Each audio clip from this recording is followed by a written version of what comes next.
sou o professor Lucas Neto. Sejam bem-vindos a mais um programa Escola Bíblica no seu lar. Hoje nós vamos estudar a lição de número 9, que tem como título Conhecendo a Armadura de Deus. Não podemos superestimar a capacidade de ação de Satanás para destruir o homem, mas também não podemos subestimar o poder de Satanás em agir no mundo físico para destruir famílias, comunidades, nações e os cristãos. Nesta lição, estudaremos sobre a ordem imperativa de Deus para ser santo e resistir ao diabo. Identificaremos as poderosas armas espirituais para travarmos batalhas espirituais contra o mundo das trevas. E finalizaremos o nosso estudo conhecendo a essência e o poder da oração como prática indispensável para a vitória sobre o mundo do pecado. A ordem imperativa de Deus para ser santo e resistir ao diabo.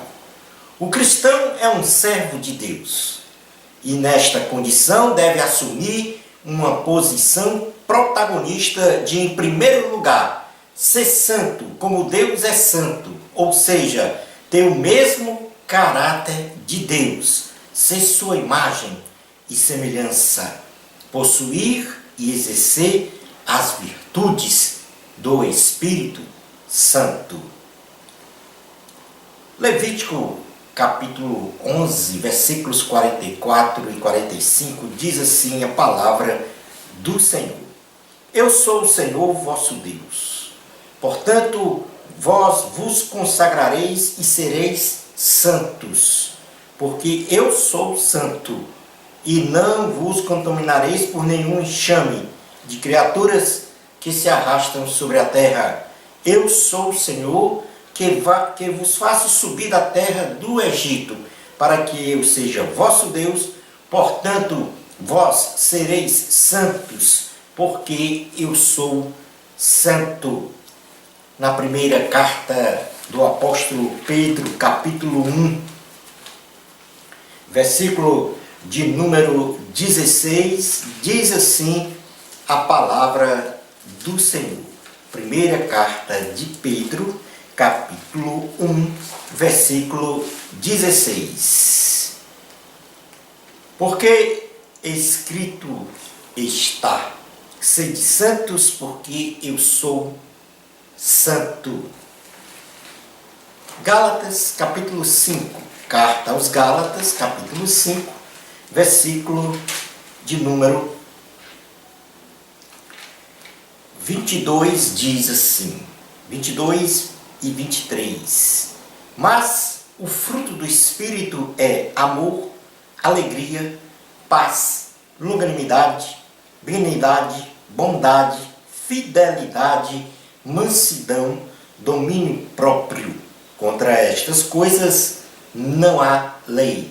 Portanto, aqui são as virtudes que o cristão deve ter em seu ser, que formam então a imagem e semelhança do Senhor, que também tem estas virtudes, ou seja, estas características. O cristão, ele enfrenta cotidianamente lutas espirituais para a mantença de sua santidade diante dos homens e diante de Deus. O Senhor nos orienta a enfrentar o diabo com toda a nossa força espiritual e intrepidez no exercício da nossa fé, aplicando então as seguintes estratégias, a saber: em primeiro lugar, nós temos que resistir ao diabo com firmeza, sem titubear na fé e sem medos. Tiago, capítulo 4, versículo 7, diz assim a palavra do Senhor. Tiago, capítulo 4, versículo de número 7.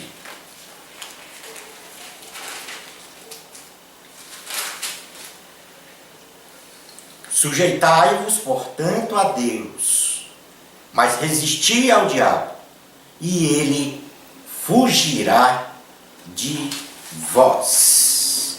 Chegai-vos a Deus, e ele se chegará a vós outros. Na primeira carta de Pedro, capítulo de número 5, primeira carta do apóstolo Pedro, capítulo 5, versículos 8 e 9, diz assim a palavra do Senhor: sede sóbrios e vigilantes, o diabo, vosso adversário, anda em derredor, como leão ruge, procurando alguém para devorar.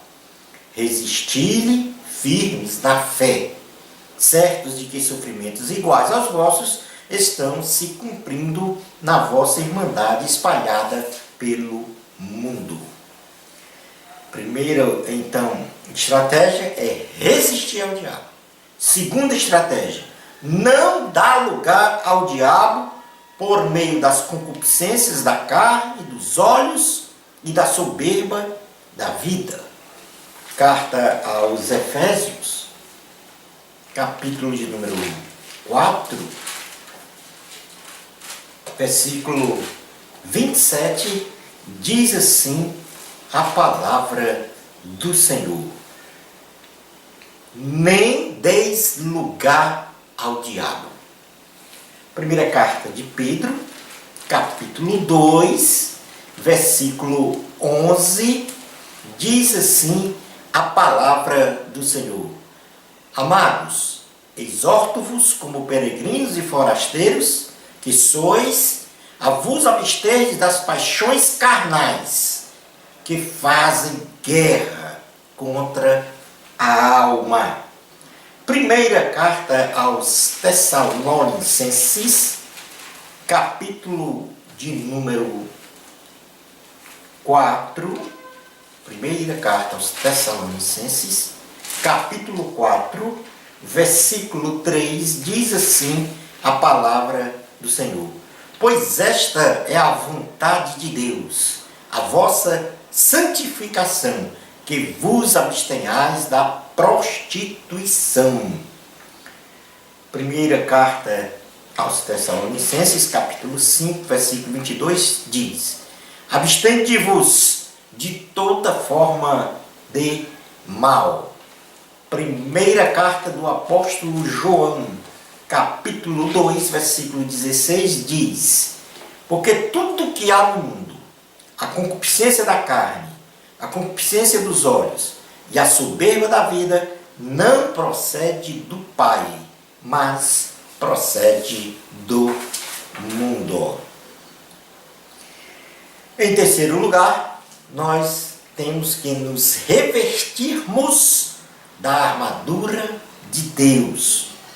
Efésios, carta aos Efésios, capítulo 6, versículos 11 ao 13, diz assim a palavra do Senhor: revesti-vos de toda a armadura de Deus, para poderes ficar firmes contra as ciladas do diabo, porque a nossa luta não é contra a carne e o sangue, e sim contra os principados e potestades, contra os dominadores deste mundo tenebroso, contra as forças espirituais do mal nas regiões celestes.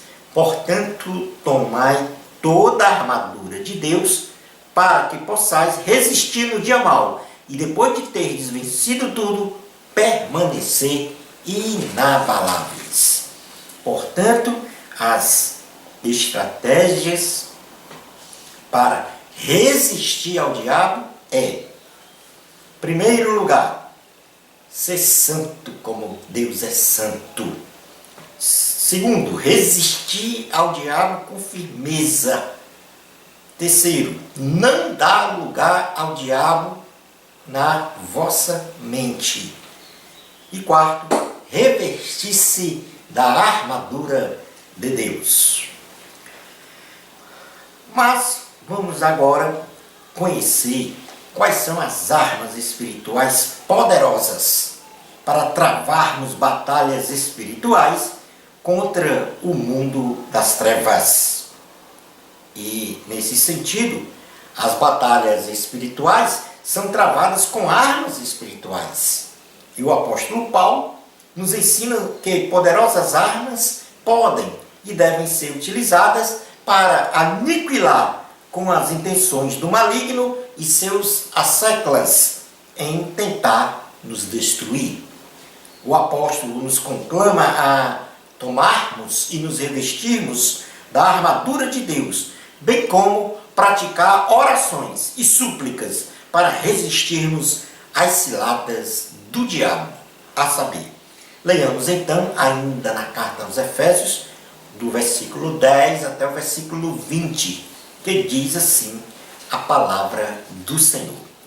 Quanto ao mais, sede fortalecidos no Senhor e na força do seu poder, revesti-vos de toda a armadura de Deus, para poderes ficar firmes contra as ciladas do diabo. Porque a nossa luta não é contra o sangue e a carne, e sim contra os principados e potestades, contra os dominadores deste mundo tenebroso, contra as forças espirituais do mal nas regiões celestes. Portanto, tomai toda a armadura de Deus, para que possais resistir no dia mau, e depois de terdes vencido tudo, permanecer inabaláveis. Estai, pois, firmes, cingindo-vos com a verdade, e vestindo-vos da couraça da justiça. Calçai os pés com a preparação do evangelho da paz, embraçando sempre o escudo da fé, com o qual podereis apagar todos os dardos inflamados do maligno. Tomai também o capacete da salvação e a espada do Espírito, que é a palavra de Deus, com toda oração e súplica, orando em todo o tempo no Espírito, e para isto vigiando com toda perseverança e súplica por todos os santos, e também por mim, para que me seja dado no abrir da minha boca a palavra, para com intrepidez fazer conhecido o mistério do Evangelho, pelo qual sou embaixador em cadeias, para que em Cristo eu seja ousado para falar como me cumpre fazê-lo. Vejamos então, neste momento, cada arma espiritual mencionada aqui pelo apóstolo Paulo com relação à armadura de Deus para enfrentarmos Satanás em uma batalha espiritual. São 6 as armas. A primeira que ele fala, está no versículo 14, é o cinturão da verdade. Esse cinturão, ele é a palavra de Deus. O cristão sempre fala e vive na prática da verdade, sendo esta a verdade, a palavra de Deus, ou seja, o verbo de Deus. Esta palavra é a verdade absoluta sobre as demais verdades, e é ela que sustenta o cristão para não ser enganado pelas mentiras e erros doutrinários de Satanás, assim como o cinturão sustenta as demais peças da armadura do soldado romano. A palavra de Deus, na pessoa de Jesus e na Bíblia Sagrada, é a base para as demais armas espirituais de um cristão e, sobretudo, sustenta a vida espiritual saudável do servo de Deus. Então, o cinturão, ele, para o soldado romano, era um elemento de sustentação das outras peças que ele usava para a guerra. E, nesse sentido, a comparação que nós fazemos aqui é que esse cinturão da verdade significa a palavra de Deus, que é a verdade absoluta. Ela é a base da nossa fé cristã. A segunda arma que o apóstolo Paulo menciona como parte da armadura de Deus é a couraça da justiça. E a couraça da justiça significa a prática da palavra de Deus. o cristão deve sempre praticar a justiça de Deus, ou seja, praticar o que é certo em seus atos morais e comportamentais. Ser justo, tendo como baliza a palavra de Deus. Assumir o caráter em conformidade com a imagem de Cristo, para resistir à tentação do diabo. Logo, assim como a couraça protege os órgãos vitais do soldado romano, alojados em seu tórax, a justiça de Deus, ou seja, a justiça de Cristo, é a que nos protege de sermos impiedosos e, pelo contrário, nos propicia a termos de forma inabalável uma vida piedosa cristã. Observe que nós estamos comparando as armas espirituais às peças que compõem a armadura de um soldado romano que se aprontava para a batalha. Como terceira arma espiritual, nós temos as sandálias da preparação do Evangelho da Paz. E essa sandália significa a anunciação da palavra de Deus. Então veja que a primeira arma, o cinturão da verdade, é a palavra de Deus. A couraça da justiça é a prática da palavra. E as sandálias são exatamente a anunciação da palavra de Deus. As sandálias do guerreiro romano lhe davam firmeza e proteção na batalha. Assim devemos estar firmes na rocha, que é Jesus Cristo, para nos dispormos a batalhar contra o mal através da anunciação do Evangelho de nosso Salvador e Senhor Jesus Cristo. Todo cristão tem a obrigação de anunciar o Evangelho de Cristo a toda criatura para transportá-la do mundo das trevas para o mundo da luz. Como quarta arma espiritual, nós temos então o escudo da fé. E o escudo da fé significa a santificação do cristão a cada dia. Satanás sempre está de prontidão para lançar dardos malignos ou armar laços para a nossa queda. A fé é indispensável em nossa vida piedosa cristã para nos proteger do caluniador, ou seja, o diabo. A fé nos proporciona uma firme confiança em Deus, nos afasta do pecado, da incredulidade e nos dá sempre a vitória sobre o mundo maligno. Assim, com o escudo da fé, ou como o escudo protege o soldado romano dos lançamentos de flechas flamejantes, lanças, espadas e armas cortantes, o escudo da fé nos protege dos dardos malignos lançados por Satanás e seus demônios. Como quinta arma, nós temos o capacete da salvação, que na realidade significa a esperança da salvação e vida eterna do cristão. A mente é a sede dos pensamentos, dos sentimentos e da vontade de uma pessoa, e é também o principal campo de batalha espiritual que Satanás usa e ocupa para, no primeiro estágio, oprimir um ser humano em progressão contínua até estabelecer uma possessão demoníaca sobre ela, sempre no intuito de matar, roubar e destruir esta pessoa ou terceiros. O tipo de pensamento que ocupa a nossa mente é fundamental para impedir que Satanás explore o nosso pensar para nos induzir a pecar, exercendo assim uma opressão de modo a nos deprimir, desanimar, desvanecer, enfim, aniquilar a nossa salvação. Assim como o capacete de um soldado romano protegia somente de uma contusão ou qualquer dano físico, o capacete da salvação, que é a esperança da salvação e vida eterna do cristão, pois esta é a maior dádiva de Deus para os homens, ou seja, a salvação. E o capacete protege a mente do cristão de pensamentos, sentimentos e vontades que o faz perder a salvação. E por último, a arma, a espada do Espírito, que significa o manejo da palavra de Deus. A espada, que é a palavra de Deus, é a única fonte capaz de derrotar Satanás em qualquer investida sobre nós. Tomemos como exemplo a tentação de Jesus no deserto.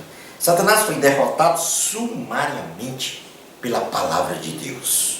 Assim como o soldado romano manejava a sua espada com habilidade para derrotar ou mesmo matar o seu inimigo, o cristão deve ter habilidade no manejo da palavra de Deus para derrotar ou mesmo aniquilar as argumentações malignas de colocar em dúvida a verdade de Deus. Então, fazendo uma breve recapitulação, nós temos aqui, são 6 armas espirituais que foram comparadas às peças da armadura de um soldado romano. O cinturão da verdade, que é a palavra de Deus, a couraça da justiça, que é a prática da palavra de Deus, as sandálias da preparação do Evangelho da Paz, que significa a anunciação da palavra de Deus ao mundo inteiro, o escudo da fé, que significa fé e santificação do cristão a cada dia, e, em quinto lugar, o capacete da salvação, que significa a esperança, a nossa esperança da salvação e vida eterna, e neste contexto que é a nossa esperança da salvação, é a consumação dessa salvação por ocasião da volta de Cristo, onde Ele vai arrebatar a igreja e se encontrar com ela nos ares. E aí estará consumado definitivamente a salvação daqueles que professam Cristo como seu Salvador e Senhor. E em sexto lugar, a espada do Espírito, que significa que todo cristão deve manejar bem a palavra de Deus para contra-argumentar frente às ideias, ideologias, teorias colocadas aí que afrontam a palavra de Deus. Um outro ponto tocado pelo apóstolo Paulo nesta passagem de Efésios, capítulo 6, do versículos 10 a 20, a parte da armadura de Deus, foi a oração. A oração é um ato de dependência daquele que ora com relação ao Deus único e verdadeiro, considerando que aquele que ora reconhece que Deus é transcendente e tem a capacidade de realizar todas as coisas, ou seja, nada é impossível para esta divindade. Oração é também um ato de fé, além de ser um ato de dependência de Deus, é um ato de fé, pois aquele que ora, além de se colocar na dependência de Deus, crê, por meio da fé, que uma realidade já existe, ainda que não esteja materializada pela ação da divindade.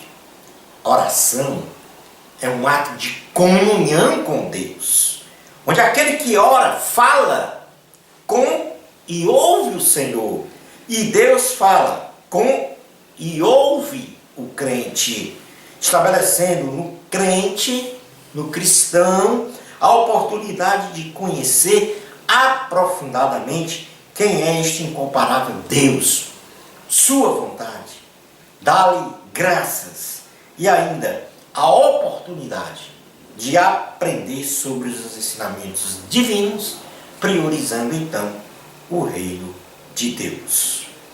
Oração é também um ato de adoração e reverência ao Senhor, pois aquele que ora a Deus não pratica idolatria e cumpre fielmente os mandamentos do Senhor, em não ter outros deuses diante de si e nem adorar outros deuses. De outro modo, aquele que murmura, ora avessamente para o diabo, adorando-o, desobedecendo os mandamentos do Senhor, e pondo em dúvida os atributos de um Deus único, verdadeiro, onipotente, onisciente e onipresente. Isto é, quem murmura desacredita de Deus. Concluindo a nossa aula de hoje, Jesus é o único mediador entre Deus e o homem. É o nosso intercessor. Ninguém chegará ao Pai se não for através dele. E por isso, tenhamos uma vida piedosa cristã, de oração, de jejum, de meditação e prática da palavra de Deus, se revestindo sempre da armadura de Deus, para que tenhamos vida e vida com abundância, além de ter uma plena comunhão com o Senhor. Em tudo, oremos em nome de Jesus Cristo. Shalom Adonai. Bênçãos especiais de Jesus para você. Amor a Cristo, a glória é de Deus. Até ao nosso próximo programa Escola Bíblica no seu lar, se Deus permitir.